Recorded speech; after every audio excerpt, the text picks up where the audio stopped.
कुणालाही सहन होणार नाही। आज महाराष्ट्रामध्ये त्यांच्या जीवाला जर काही बरं वाईट झालं, येणारा काळ सणासुदीचा आहे, या सणासुदीला गालबोट लागता कामा नये। आणि आज मला कुठेतरी लाज वाटते की मी या महाराष्ट्रामध्ये राहतो।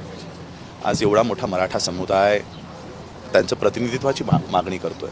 तो काय अनाठाई मागणी करत नाही। काय मागणी आहे की गोर गरीब मराठा समाज हा IAS झाला पाहिजे, IPS झाला पाहिजे, डॉक्टर झाला पाहिजे, इंजिनियर झाला पाहिजे।